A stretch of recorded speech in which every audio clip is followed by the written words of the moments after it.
আজ শেয়ার করছি আদ্যা মন্দির দর্শন। এই যে সামনে গেট, এবার আমি ভেতরে যাচ্ছি। এই পথ ধরে গেলাম যুগল মন্দির, প্রথমেই যুগল মন্দির, তারপর আদি মন্দির। এখানেই পুজো দিয়ে তারপরে আদ্যামার মন্দিরে, তো মেইন মন্দিরে তো এখন ঢুকতে দেয় না, বা কখনোই দেয়নি ঢুকতে হয়তো। এই দেখো, এই যে মন্দিরের সামনেটা দেখো, বিশাল বড় চত্বর। এই দেখো, এখানে অফিস রুম আছে।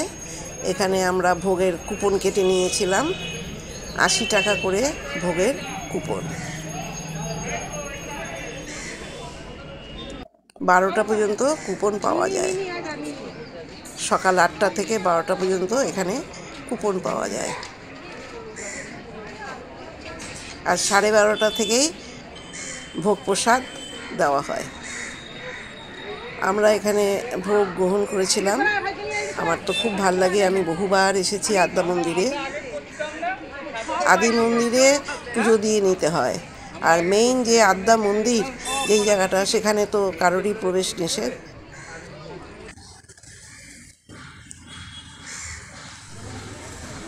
এই দেখো আদি মন্দির, এখানে পুজো দিয়ে যায় ভক্তরা।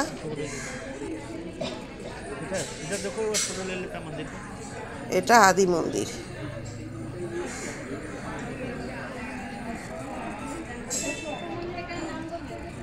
আদ্যামা দর্শন করো, ভালো লাগবে। একদম ভেতরের ছবি তো তোলা যায় না, এই দূর থেকেই যতটুকু পেরেছি সেটাই আমি তোমাদের সাথে শেয়ার করছি। প্রচণ্ড ভিড় থাকে এখানে।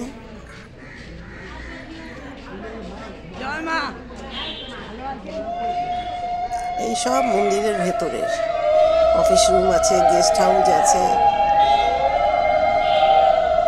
এটাই আদি মন্দির।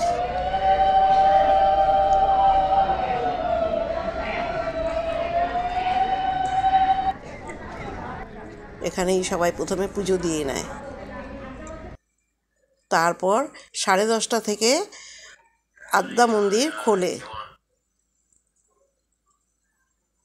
10:30টার থেকে 11:30টা পর্যন্ত 1 ঘন্টা মন্দির খোলা থাকে। খোলে